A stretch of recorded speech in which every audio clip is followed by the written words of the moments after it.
Alors nous voici dans la partie numéro 2 où je vais te lire une partie du texte de Christelle Petit-Colin, Je pense trop, comment canaliser ce mental envahissant, qui est un livre dédié au ce qu'on appelle HPE-HPI, donc les hauts potentiels émotionnels et les hauts potentiels intellectuels, et donc aussi les hypersensibles.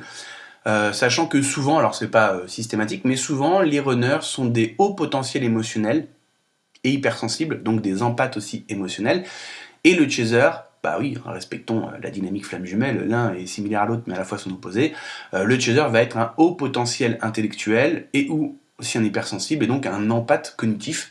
Ça ne veut pas dire que l'un est intelligent et l'autre ne l'est pas, ça n'a absolument rien à voir. C'est ce qu'on appelle des neuroatypiques, mais dans ce bouquin-là, quand je l'ai lu, eh bien il y a un passage, donc je vais te lire là, il y a 2 diapositives, qui explique tout à fait le cerveau donc reptilien et le comportement de notre runner.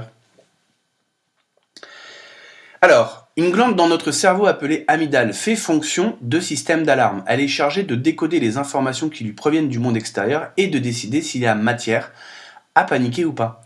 Dans les situations d'agression physique ou psychologique, elle s'active et déclenche la production des hormones du stress, le cortisol et l'adrénaline, par les glandes surrénales.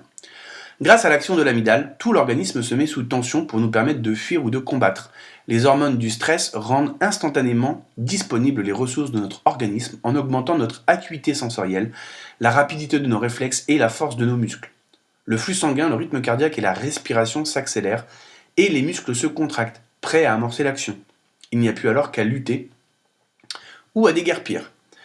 Là, ça devient intéressant parce que là, ce qu'on vient d'expliquer, c'est le fonctionnement, on va dire, général de l'amygdale qui fonctionne pour tout le monde de la même manière. Mais dans beaucoup de situations de stress, la fuite ou le combat sont impossibles et inadaptés. Dans ce cas, l'amygdale cérébrale s'affole en vain et c'est la surchauffe. Les centres nerveux au niveau du cortex, donc le cortex c'est ça, hein, c'est tout ce qui est la partie grise là et bleue, okay, donc le cerveau cartésien, censés analyser et modérer les réactions sont dépassés par les signaux d'alerte. Pour éviter que le survoltage de cette amygdale provoque la mort de la personne d'un arrêt cardiaque, par overdose d'adrénaline ou son empoisonnement neuronal au cortisol, le cerveau déclenche une sorte de court-circuit en envoyant de nouvelles substances chimiques. Court-circuit, interrupteur émotionnel du runner, tu vas voir, on commence à avoir l'explication. Donc de nouvelles substances chimiques, de la morphine et de la kétamine, qui vont faire disjoncter le système d'alarme. L'amygdale est alors mise sur off.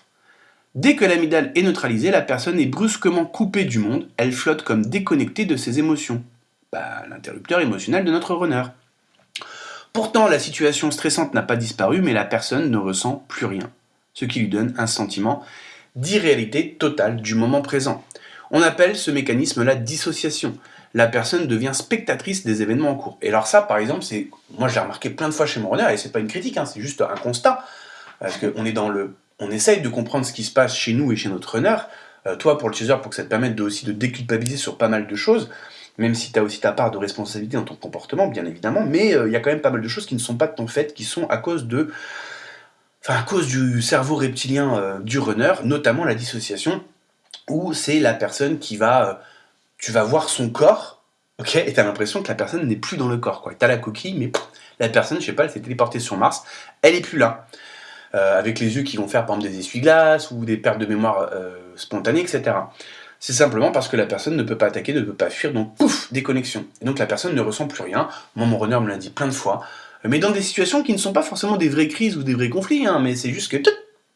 interrupteur. Et cet interrupteur, on va le retrouver même dans la séparation des flammes jumelles. Pourquoi ? Parce que même si tu es séparé de ton jumeau, depuis 3 mois par exemple, toi, de ton côté de chaser, tu reçois bien des signes, tu vois des chiffres 1, 1, 1 partout, enfin tu comprends bien que le lien flamme jumelle, t'as beau faire ce que tu veux, il est toujours là. Donc tu ne peux pas t'en extraire. Tu ne peux pas attaquer ce lien et tu ne peux pas fuir ce lien. Sauf que toi, chaser, t'as pas cet interrupteur. C'est bateau, hein.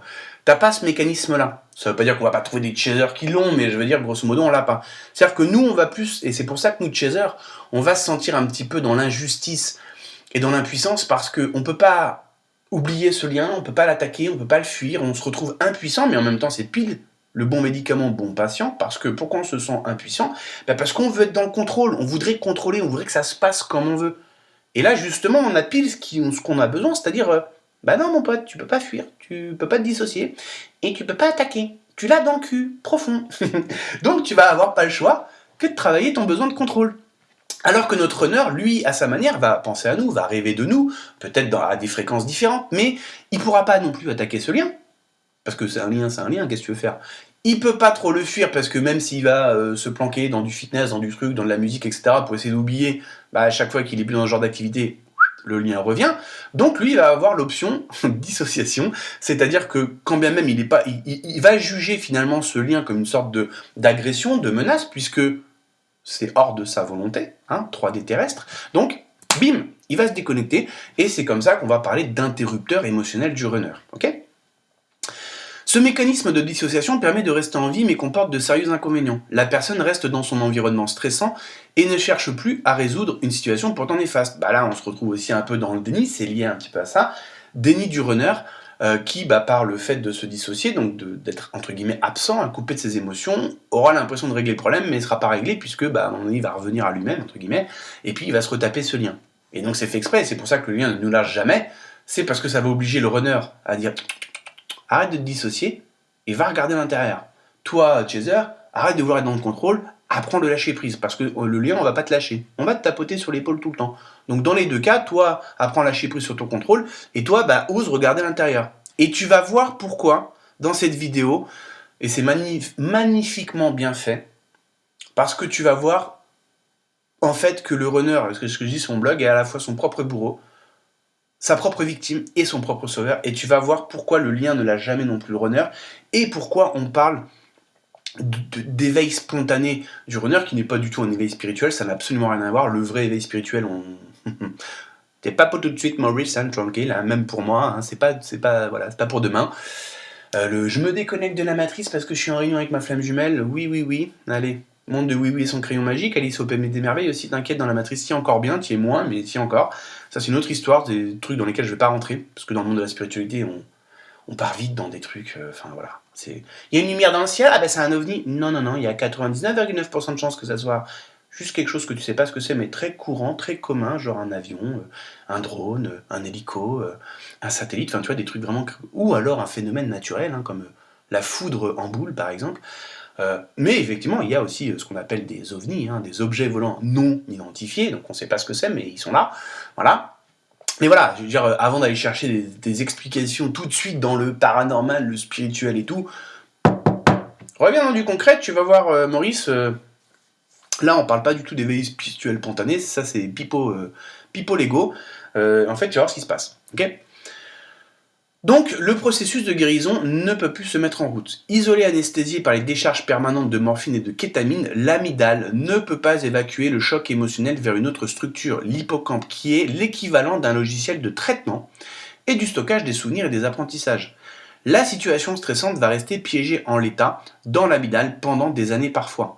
À chaque flashback, et là je vais rajouter, à chaque stimuli extérieur, qui va donc lancer le flashback, la personne va revivre mentalement le souvenir intact, dans son intensité originelle. Puisque l'amygdale a dû disjoncter, c'est un moment très violent qui a été piégé et qui sera revécu en boucle tel quel. C'est ce mécanisme qu'on appelle le stress post-traumatique. Alors je vais lire la suite, la fin du texte, puis après je vais expliquer 2-3 trucs. Chez le suréfficient mental, surdoué, zèbre, haut potentiel émotionnel, intellectuel et hypersensible, il a été noté une sensibilité particulière. Donc, a été noté, c'est-à-dire a été constaté par statistique, une sensibilité particulière de l'amygdale cérébrale et un seuil de réactivité particulièrement bas. C'est pour ça qu'on dit que le runner a peur de tout et un rien lui fait peur, puisque son amygdale va s'activer, donc son cerveau reptilien, c'est-à-dire qu'un rien peut être considéré comme une menace. Et donc si une menace est détectée, alors le cerveau reptilien s'active, entre guillemets, et donc va prendre le contrôle. Et quand le cerveau reptilien prend le contrôle, tu ne peux rien faire. C'est comme si demain tu me dis tiens, ça te dirait de monter sur le ring avec Mike Tyson. Je vais te dire non, ça me dit pas du tout, parce que je ne peux rien faire contre Mike Tyson. Le mec est ancien champion du monde de boxe, poids lourd. Tu peux rien faire, tu prends une droite, tu te réveilles pas, quoi. Et là, le cerveau reptilien, c'est comme Bruce Lee. Tu ne combats pas Bruce Lee puisque tu n'as aucune chance. Tu n'as aucune chance contre ton cerveau reptilien. Puisque c'est lui qui gère le mode survie, donc son but, c'est de te faire survivre. Et quoi qu'il en coûte, il te fera survivre. Donc, ton opinion, il s'en bat la race, en fait. Tes petites affirmations positives, il s'en bat la race aussi. T'es « one again, je vais répéter 10 fois par jour, je suis en sécurité, nanana ». hein, il va rien se passer. Ok, il est trop fort. Par contre, il y a une manière de lui faire comprendre les choses, c'est-à-dire que ton sujet-verbe complément, il s'en fout. Hein. Tes affirmations positives, il s'en fout. Tes tableaux de visualisation, il s'en fout. Tout ça, ça marche pas sur lui. Il y a d'autres choses qui marchent. Mais tu verras, je t'en ai jamais parlé sur mon blog, ça s'appelle l'EFT. Libération émotionnelle. Ça marche très bien par contre. Alors ça c'est la pastille magique. Peut-être que cela est dû au fait que l'amygdale est en permanence sollicitée par l'hyperesthésie et l'émotivité, donc plus ou moins naturellement en état de vigilance.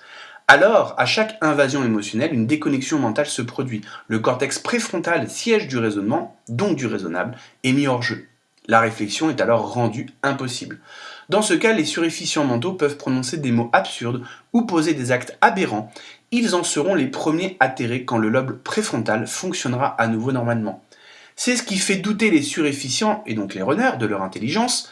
Ils savent qu'ils peuvent se montrer tellement stupides parfois. Et là, regarde. Ici, dans ce texte-là, on a la clé. C'est-à-dire, regarde bien. Et toi, runner, tu devrais comprendre qu'en fait, là, tu as la clé, là. Pour comprendre comment tu fonctionnes. Parce que tes problèmes, entre guillemets, sont hyper impressionnants quand tu les vis, je suis d'accord. Quand on les voit de l'extérieur, ils sont hyper impressionnants. Mais pour autant, c'est ce que je dis sur mon blog, c'est de la pisse de chat. Pourquoi ? Parce qu'il ne faut pas confondre une phobie. Par exemple, tu regardes quelqu'un qui est en train de manger, je sais pas, l'été, avec des potes au bord d'une terrasse. Et elle va commencer à partir en couille, crier, se lever, partir en courant et tout, parce qu'il y a une guêpe qui vient de s'approcher de sa fourchette. Okay, donc elle va vivre ce qu'on appelle une émotion irrationnelle, incontrôlable. Okay, pourquoi ? Parce que c'est une émotion, forcément la peur, le stress, etc.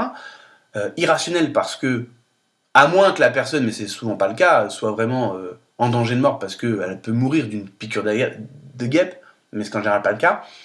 C'est donc irrationnel, puisqu'une réponse émotionnelle complètement disproportionnée par rapport à la menace, qui est la guêpe, bon, ça pourrait être une punaise, ça serait pareil, ça pourrait être une fourmi, ça pourrait être un papillon de nuit, c'est la même, quoi, ou une araignée, tu vois. Et incontrôlable parce que dans la crise, dans le moment, la personne ne contrôle absolument rien. Et d'ailleurs, tu peux remarquer que t'as beau lui dire, t'as beau toi péter la gueule à la guêpe, et lui montrer dans la main et t'approcher d'elle en disant regarde elle est morte, elle bouge plus et tout, la personne continue d'être dans un état de crise. Pourtant la guêpe elle est morte, elle a la tête explosée, enfin voilà, elle est complètement comme une crêpe dans ta main. Et pour autant, la personne voit qu'elle est morte, mais ça n'arrête pas la crise. Puisque le cerveau reptilien détecte une guêpe, qu'elle soit morte ou pas, il n'en a rien à foutre. C'est une menace.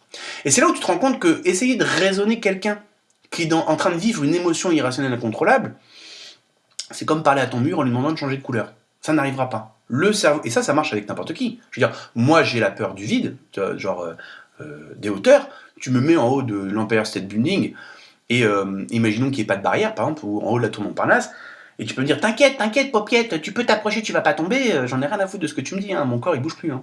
Il est figé, il est moulé dans le toit de la tour Montparnasse. Il ne bougera pas, peu importe le vent. D'un coup, je pèse 300 000 kilos. Non, tu peux me dire ce que tu veux, j'en ai rien à foutre. En fait, mon cerveau n'en a rien à foutre. Mon cerveau reptilien n'en a rien à foutre de tes mots, de tes petits mots sympas, nanana, mais t'inquiète, paupiette, on va y arriver. Non, mais j'en ai rien à foutre en fait. T'es mort.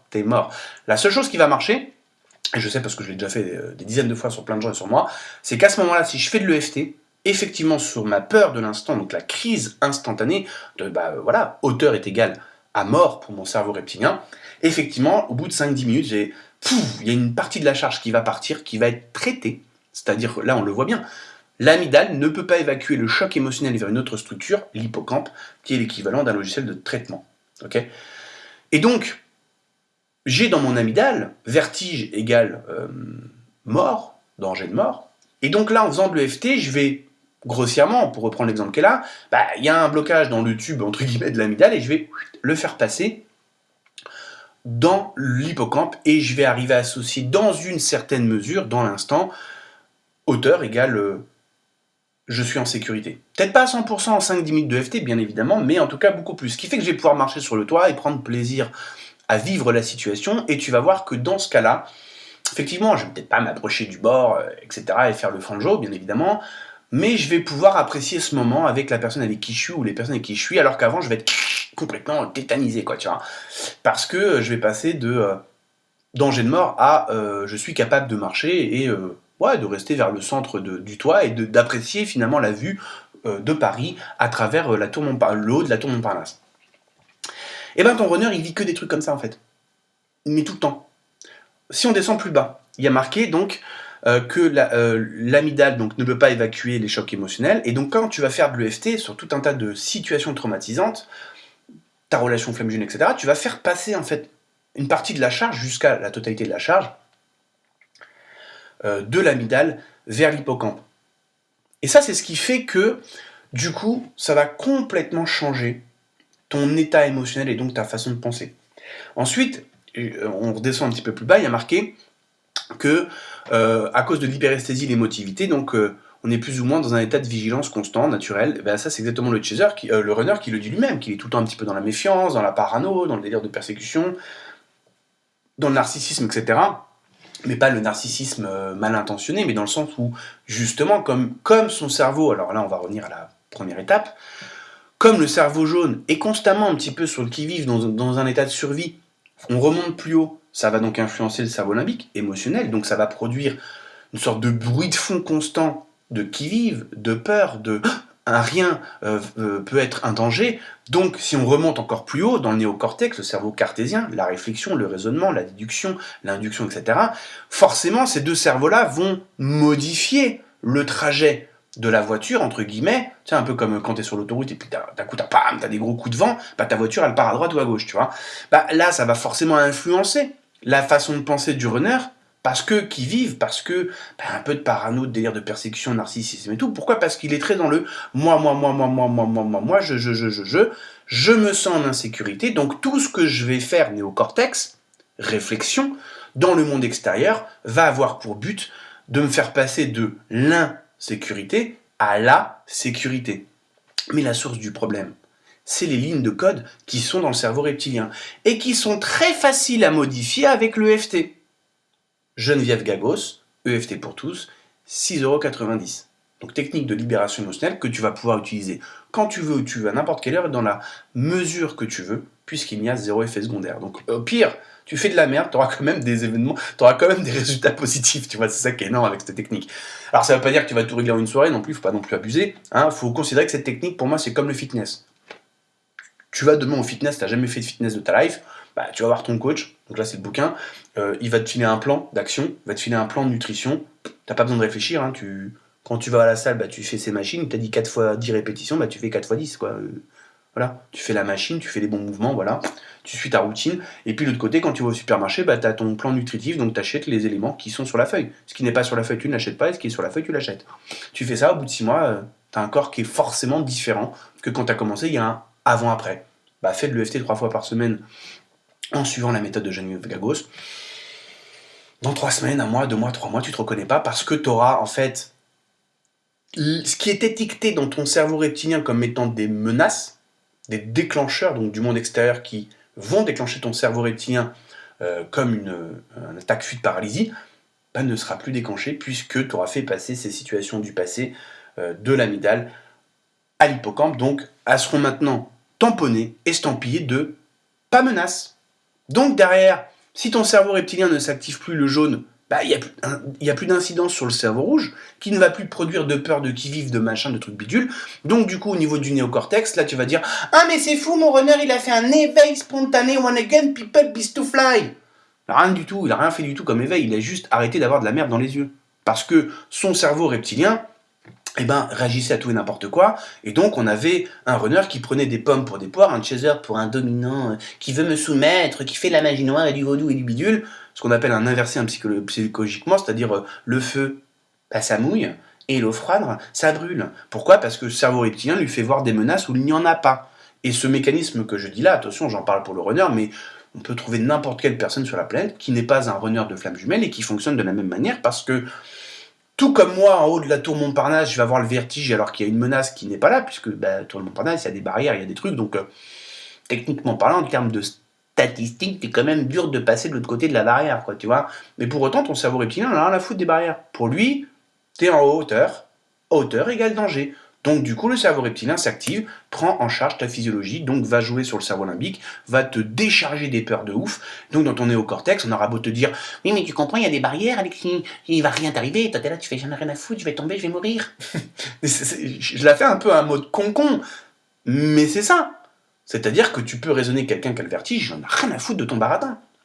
Parce qu'il est là, les jambes sont complètement pétrifiées, ça tremble de partout, t'as le cœur qui est comme ça, t'as les mains moites, t'es en train de transpirer de ouf, et tu crois que tu vas mourir alors que dans l'instant, concrètement parlant, il se passe que dalle. Hein. Mais voilà, je reprends un exemple de chaser, et je fais exprès de prendre un exemple pour te montrer que c'est pas bouh, le runner, oh là là, c'est un mauvais et tout. Ça n'a rien à voir avec t'es intelligent, pas intelligent, t'es capable ou pas capable. Non, c'est quand ton cerveau reptilien prend les commandes, il prend les commandes. Runner, chaser, Avenger, tout ce que tu veux, c'est la même, quoi. Et donc, du coup, l'EFT va te permettre de dire ça, c'était une menace, maintenant ça en est plus. Si je la fais très schématiquement parlant, bien évidemment. Et donc, du coup, bah, derrière, qu'est-ce qui va se passer? Ce que toi, tu vas parler être, ou dire être un éveil spontané du runner, ça n'a rien à voir. C'est-à-dire qu'en fait, regarde ce qui se passe, et je vais terminer la vidéo avec ça. Le parcours flemme jumelle, je sais pas si t'as remarqué, mais c'est pas une caresse dans le sens du poil. Ni pour l'un, ni pour l'autre. On s'en prend des claques derrière la tête avec des coups de défibrillateur, des petites lueurs de lame, en veux-tu, en voilà. On passe par l'enfer en long, en large et au travers pour être sûr qu'on peut bien le cartographier, et puis si on s'est trompé, bah, on y retourne. Donc c'est la violence et la souffrance. Mais c'est ce qu'on va dire un mal pour un bien. Pourquoi? Parce que si tu caresses le runner dans le sens du poil, bah, il va continuer de faire ce qu'il sait faire. C'est-à-dire de continuer d'être le même, avoir peur de tout et n'importe quoi, partir dans ses tripes parano, délire de persécution et toute la clique avec le chaser c'est un grand méchant, il veut trop me dominer, alors que nous, on a rien à foutre de ça, ça ne nous intéresse pas. Et si tu caresses dans le sens du poil le chaser, il va continuer d'être comme avant, c'est-à-dire à vouloir avoir raison tout le temps, même quand il a tort, même s'il a raison quand même sur pas mal de trucs, parce que le chaser est lucide sur le comportement du runner, faut dire ce qui est. Maintenant, il est dans le contrôle aussi, puisqu'il veut montrer qu'il a raison, que l'autre devrait voir, et nanani, nanana, donc contrôle, etc., rigidité du chaser, et donc s'il se prend pas des claques dans sa gueule, bah pourquoi il changerait? Tu vois, donc c'est un peu le même principe pour les deux, en fait, chacun dans les domaines dans lesquels il doit travailler. Mais c'est un peu pareil. Et la source l'a bien compris, hein. Ça y va au gunbox, hein. C'est Mike Tyson qui te met une droite, hein. Pour les deux, c'est pareil. Donc, c'est ce qui va se passer pour le runner. Eh ben, le runner, c'est « Ah ouais, tu veux faire l'autruche, nanana, t'as rien vu, rien entendu, tout ça. Ah ouais, tu veux faire comme avant. Non mais là, t'as pas compris, t'es en parcours flamme jumelle, mon pote. Tu vas t'en prendre plein la gueule, hein. Tu vas t'en prendre plein la gueule. » Et donc, qu'est-ce qui se passe dans son amygdale? Il y a plein de situations qui sont piégées. Les traumatismes du passé. Et la relation flamme jumelle, elle vient pour dire « Ah ouais, tu veux pas aller regarder en toi ton intériorité, tu veux pas être dans ta propre vérité, ce qui te libérera. Ah, tu veux pas? T'inquiète, paupiette, on va te forcer à regarder. T'auras pas le choix. » Toi, tes petites situations qui te font flipper, on va les multiplier là. Foudre karmique, douleur corporelle, tes burn-out, bah, ils vont être plus puissants, donc t'auras pas le choix que de te poser la question de pourquoi. Donc en fait, le runner, dans son parcours flamme jumelle, même si toi, chaser, t'as l'impression qu'il fout rien, je te garantis que là-haut, ça cogite. Et même si le runner va vivre tout ce qui va être les signes, les trucs, les bulles, enfin bref, il va vivre ce qu'il va vivre. Et même s'il fait ce qu'il a toujours fait, c'est-à-dire être dans le déni, pour nier une situation, il faut déjà l'avoir détectée. Donc comme ça va se passer à répétition, et c'est pour ça que je dis sur mon blog, bah, toi chaser, fais ta life, quoi, va chercher ta complétude, parce que ça, si tu travailles sur ta complétude, à 100% tu vas l'obtenir. Si tu travailles pas, bon voilà, ce sera au petit bonheur la chance, mais ça c'est comme tout dans la vie.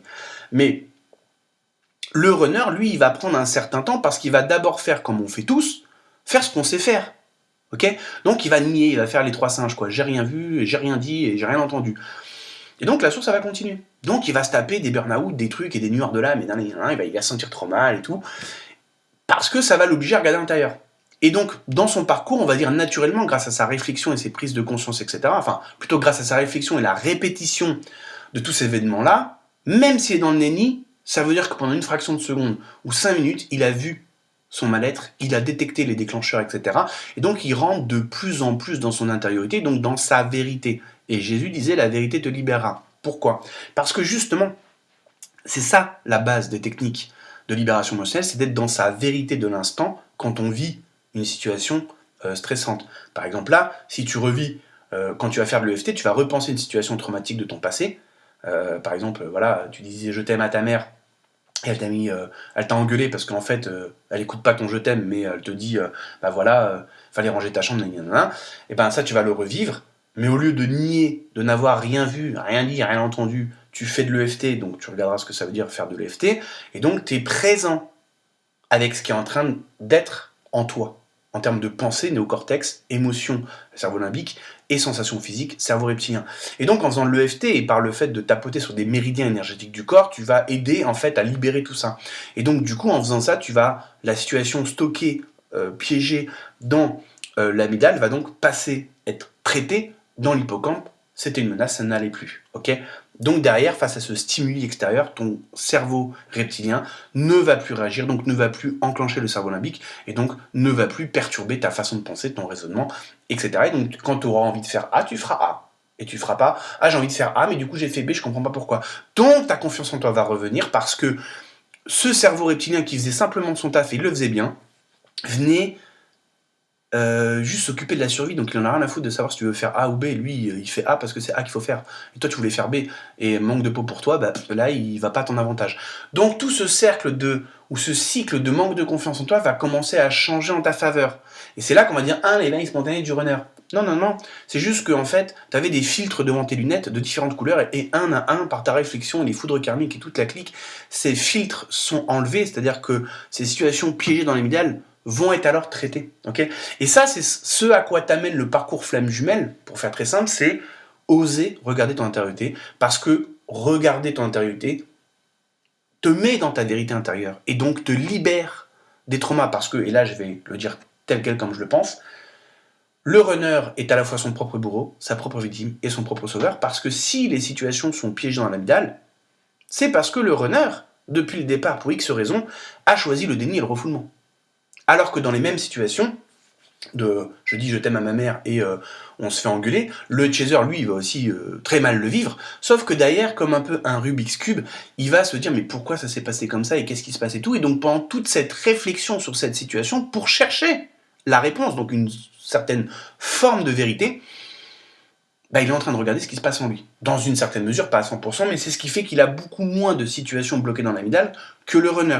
Et c'est ce qui fait que ça donne l'impression que dans la vie de tous les jours, quand le runner est avec son chaser, il se dit waouh, tu sais, il l'admire parce que c'est putain, il est imperturbable. Oui, parce que tous ces petits stimuli, entre guillemets inutiles, on n'y réagit pas. Pour nous, dans notre cerveau, il n'y a pas de menace à ces stimuli-là. Alors que ces stimuli, pour le runner, vont être une source de survie. Donc d'attaque, fuite, paralysie. Et donc toi, en faisant le l'EFT, au lieu de te taper 3 ans de souffrance runner à comprendre les choses par toi-même, et ben en faisant de l'EFT, en 6 mois, ça va être emballé, c'est pesé. Pareil pour le chaser d'ailleurs, hein, en fonction de chacun de ses problèmes. Donc tu vas accélérer ton temps de guérison, c'est-à-dire que tu vas souffrir moins intensément durant ton parcours flamme jumelle et moins longtemps. Je sais pas pour toi, mais moi j'achète. Hein. Voilà. Pour le chaser, grosso modo pour faire vite, parce que sinon la vidéo elle va durer 15 ans, pareil, tu vas faire comme le runner, tu vas faire ce que tu sais faire de mieux, tu vas contrôler tout, machin, vouloir montrer que c'est toi qui contrôle le monde extérieur et toute la clique et tout. Puis à un moment donné, pour faire vite, tu vas en avoir ras le cul, que tu essayes de contrôler mais que ça marche pas, et donc tu vas faire « Allez, c'est bon, je lâche prise. C'est bon, je lâche l'affaire, ça s'écroule, bah ça s'écroule, j'en ai rien à foutre. » Et donc là, tu vas être beaucoup plus dans le lâcher prise et faire ce que faisait le runner, en fait, naturellement, sur d'autres thématiques, et c'est comme ça que tu vas apprendre. Mais pareil, si tu fais de l'EFT, Chaser, tu vas pouvoir travailler sur ta peur de l'abandon, ton sentiment d'indifférence, de pas exister ou de pas être reconnu par ton runner, qui est quand même ta flamme jumelle. Donc c'est un peu, si tu as une seule personne sur la planète par qui tu veux être reconnu, c'est ton autre. Et c'est comme par hasard ton autre qui te reconnaît pas. Putain le bâtard. je rigole. Oh ça va, je rigole. Mais donc du coup, forcément pour toi c'est atroce. Bah, tout ça, tu vas pouvoir t'en libérer. Donc, parce que ça va faire aussi un petit peu... travailler le cerveau reptilien, mais toi, ça va être beaucoup plus néocortex et cerveau limbique, pour faire simple, bien évidemment. Mais avec le l'EFT, ça se travaille aussi. Et avec d'autres techniques de libération, comme notamment la méthode Sedona, on travaille spécifiquement sur ces 3 parties-là. Les pensées, images et sons, néocortex, les émotions, cerveau limbique, et les sensations physiques, cerveau reptilien. Et avec ça, je ne veux pas être méchant, mais tu peux un peu tout traiter. Hein. La jalousie, la possessivité... la parano, tout ce que tu veux. Alors évidemment, ça dépend aussi de si tu t'y mets ou pas, ça dépend si tu as un cas psychiatrique ou pas, là on peut rien faire puisque la personne ne fera pas du tout... n'essayera pas, quoi. Hein. C'est comme un peu un mec qui est en surpoids, il faut bien qu'il aille à la salle et qu'il change son alimentation, il faut bien qu'il ait une certaine envie, parce que sinon il mettra jamais en pratique les méthodes. Donc voilà. Mais en général, au début tu vas peut-être un peu... être dans la procrastination parce que c'est nouveau, donc le changement c'est pas forcément confortable, donc ceci, cela, mais à un moment donné tu vas t'y mettre, et tu vas voir, mais c'est un TGV vers ta complétude. Donc c'est pas du tout un éveil spirituel du runner, ça n'a rien à voir, et c'est pas pour minimiser l'avancée du runner, rien à voir, c'est que le runner se prend en charge par sa réflexion, fait un peu plus le chaser, entre guillemets, en allant regarder en lui-même et en allant être dans sa vérité, ce qui fait qu'il débloque plein de situations qui sont stockées et qui le font sentir mal. Et c'est pour ça que, pour terminer, du coup, Tout ça va enlever un peu de parano, un peu d'erreur de persécution, un peu de ceci, un peu de cela, et qu'on va avoir l'impression, quand le runner revient, dans le parcours traditionnel flamme jumelle, quand on dit le runner il revient, il est plus yang, il est plus ceci, oui, ça c'est une façon de parler, pour moi c'est il a viré grâce à sa réflexion, ses prises de conscience, etc. Eh bien, tout un tas de blocages intérieurs du cerveau reptilien qui fait que quand il revient, il est normal. On peut discuter, là les gens vont dire « Ah ouais, mais mon runner revient, mais c'est plus du tout dans l'ego. » Mais si, il est dans l'ego, t'inquiète, paupiette, on n'est pas dans le monde des Pikachu. Il est dans l'ego, c'est juste que c'est plus des comportements d'ego conflictifs. Parce que faut pas croire, hein, là quand tu regardes cette vidéo, tu réfléchis, donc néocortex, mais t'inquiète, t'es pris dans ton mental et ton ego aussi. Sauf que c'est plutôt positif parce que là, dans l'instant, ton ego ne t'embête plus, ne pose plus de barrières, ok? Donc, quand on dit le runner revient, c'est la réunion, truc bidule, ça y est, c'est juste à des conversations normales en fait. T'as plus un runner qui fuit parce que tu lui fais coucou, ça va. Tu vois ce que je veux dire? Et c'est pour ça qu'on dit oui, mais quand le runner revient, fais quand même un peu attention à ce que tu dis parce que oui, en fonction de certains runners, il peut revenir, donc il a fait un certain travail sur lui, ce qui est très très bien, mais il peut encore être un petit peu sensible. Et c'est pour ça qu'on dit à ce moment-là, c'est le chaser qui va montrer la voie parce que justement, dans ce domaine-là, le chaser n'a pas ces problèmes-là. Okay, c'est un peu comme par exemple, tu vois, moi, mon runner, si on doit faire par exemple du fitness ensemble, c'est lui qui va guider, enfin c'est elle qui va guider, puisqu'en termes de fitness et nutrition, elle a 10 000 km devant moi. Tu vois? Et là, ça serait de l'ego de dire oui, non, mais moi j'ai 14 ans plus qu'elle, moi j'y connais plus. Non, j'y connais rien, c'est tout. Donc je ferme ma gueule et on va pouvoir faire du fitness ensemble et s'éclater, mais c'est elle qui a la main sur ça, puisque c'est elle qui a le plus de connaissances. C'est une question de logique, tu vois. Donc quand le runner revient, c'est pas une question de le chaser, l'ego, la supériorité. Non, c'est que le chaser, il flippe pas parce qu'il y a une mouche, il flippe pas parce qu'il y a une abeille, il flippe pas d'un coucou, ça va. Donc forcément, là-dessus, il y en a un qui va pouvoir se caler sur l'autre. Tout comme moi, je vais pouvoir me caler sur mon runner en termes de fitness et nutrition et d'alimentation parce que elle est irréprochable sur ce côté-là, ce qui n'est pas du tout mon cas. Donc du coup, je vais me caler, je vais me mimiquer, je vais me caméléoniser pour apprendre de quelqu'un qui sait. Et pourtant, j'ai 14 ans plus que mon runner et je peux te dire que j'en ai rien à foutre. C'est pas une question d'ego, c'est une question de logique. Si la personne est meilleure que moi dans ce domaine-là, peu importe qui c'est, ça peut être un gamin de 8 ans, comme une fois j'ai vu un gamin de 12 ans qui était prof à l'université de médecine de Mexico, parce que le gars c'est un génie quoi, si t'as un problème d'ego parce que c'est un gamin de 12 ans qui donne des cours, là va faire de l'EFT parce que visiblement t'as vraiment un problème. Le mec il a 12 ans, j'en ai rien à foutre, moi, le mec c'est un génie, voilà c'est normal. Je m'en fous, j'apprends, tu vois ce que je veux dire. Donc c'est pour ça que quand le runner revient, il aura fait un certain travail, mais effectivement il sera peut-être un petit peu fragile sur certains côté parce que il y aura peut-être encore des restes dans le cerveau reptilien et là, ça faudra la jouer en équipe, travailler à deux. Et donc c'est pas un éveil spontané du runner, c'est juste que quand tu débloques ces situations qui sont bloquées dans l'amygdale et qui passent dans l'hippocampe, alors tu as des putains de prises de conscience parce que tout va changer. Ton cerveau limbique ne réagit plus de la même façon et le néocortex non plus. Du coup, on se retrouve avec un runner qui a une pensée beaucoup plus claire, beaucoup plus logique, beaucoup plus cartésienne et beaucoup plus, on va dire, saine, quoi, en fait. Parce que, faut dire quand même, je termine avec ça, le runner de flamme jumelle, il suit pas un chaser qui le court après avec un couteau de 25 cm, hein. Il suit pas un tueur en série ou un psychopathe, il fuit l'amour. Revenons quand même aux bases. Et c'est normal qu'il fuit l'amour, puisque dans son cerveau reptilien, c'est écrit « amour est égal à souffrance, perte de liberté, soumission ». C'est tout à fait logique, en ayant cette programmation, que le runner fuit. Mais dans la réalité concrète des choses, non, ce n'est pas normal. Donc il va falloir des foudres karmiques, des nuits noires de l'âme et de la séparation de toute la clique pour en fait faire, entre guillemets, de force, par ce parcours flamme jumelle, une mise à jour du cerveau reptilien. Qui fait qu'en grosso modo, pour faire très très simple, sur ces points-là, chaser, runner vont être à niveau. Parce que le chaser n'a pas amour égale souffrance, amour égale peur de liberté, etc. Bon, ça peut arriver, mais grosso modo, non. Ok. Donc, après, quand il y a réunion, effectivement,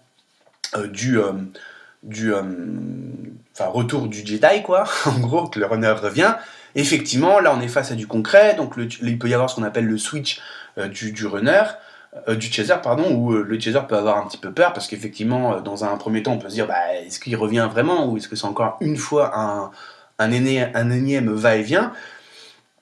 Mais effectivement, comme il revient avec beaucoup moins de cordes, c'est-à-dire qu'il est beaucoup moins enchaîné par lui-même, par son cerveau reptilien, du coup il est beaucoup plus proactif de l'avant, donc on va dire yang, voilà, c'est juste il a beaucoup fait passer de situations stressantes de son cerveau, de l'amygdale à l'hippocampe, ce qui l'empêchait de, maintenant ça ne l'empêche plus, donc du coup, effectivement c'est un peu flippant pour nous, parce qu'on peut se dire, waouh, qu'est-ce qui se passe, que c'est vraiment lui, tu vois, donc il y a un temps d'adaptation. Et puis aussi parce que le chaser, là maintenant, il est plus en mode, j'essaie de choper le savon, et le savon qui me fuit des mains, qui est une situation confortable, parce que c'est, bah, moi j'aimerais bien construire, mais je peux pas, le savon fuit. Mais là, il fuit plus. Donc comme il fuit plus, là on est dans du concret. Et donc maintenant, le chaser se retrouve effectivement dans une situation où il a enfin ce qu'il veut, et là on se retrouve face à un phénomène qui est classique que j'ai vu au cours de mes simi-coaching, etc. C'est-à-dire que, et ça peut être chaser comme runner, mais à ce moment-là, ça peut être le chaser qui vit ça, c'est-à-dire que moi, dans mes semi-coaching, je voyais beaucoup de gens, et même dans le marketing de réseau, qui disent oui, mais moi je veux ci, je veux ça. Donc si on veut A, c'est qu'on n'a pas A, ok? Donc tu es au point 1, et tu veux aller au point 2. Et donc, tu es dans un monde un petit peu irréel de dire, mais moi, je veux le 2, je veux ci, je veux ça, mais pour autant, tu fais pas forcément d'action pour arriver vers 2. Et puis, si jamais, pour X raison, tu te retrouves dans une situation qui te fait avoir 2, bah là, ça y est, t'y es. Alors, comment tu réagis, comment tu fais, comment tu construis la chose, maintenant que c'est du concret, qu'est-ce que tu fais? Et en fait, il y a un peu ce petit côté de, on préfère être dans une situation où on aimerait, mais on n'a pas. Du coup, c'est un peu, tu sais, la carotte qui fait avancer l'âne, mais tu chopes jamais vraiment la carotte. Donc, tu es toujours en train d'agir, en train de croire que tu fais des choses pour avoir la carotte, mais tu l'as jamais vraiment. Et le jour où on te la met dans le bec, bah, tu fais quoi? Tu vois ce que je veux dire? C'est le côté, bon, ok, tu vas la manger, mais c'est le côté, là, maintenant que tu es avec ton runner, bah, va falloir construire. Donc, c'est du concret. Donc là, tu vas plus pouvoir dire, ouais, mais moi, je veux, mais il fuit. Bah non, il fuit plus. Donc là, tu peux flipper. Parce que maintenant, ça devient du concret, il va falloir construire la maison. Il va falloir construire la chose. Il va falloir se lancer dans une nouvelle aventure.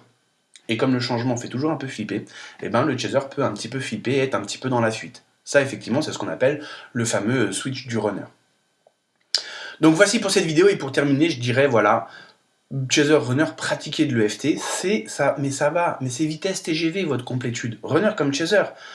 Runner, oublie pas, c'est juste le cerveau reptilien, t'es pas con, t'es pas un incapable. Par contre, quand il prend les commandes, t'as plus le choix. Donc tu vas reconnaître dans ta vie ces situations-là. Donc pas besoin de rentrer dans un cycle de culpabilité, de honte, tu sais que c'est le cerveau reptilien, mais maintenant tu as la clé, tu as la solution. Geneviève Gagos, EFT pour tous, 6,90€ chez Amazon ou chez Cultura. Si ça doit se faire, ça ne tient qu'à toi. Première vidéo flamme jumelle, des concepts de leadership, tu as la clé. Est-ce que tu vas la mettre dans la serrure ou pas? Il n'y a que toi que ça regarde.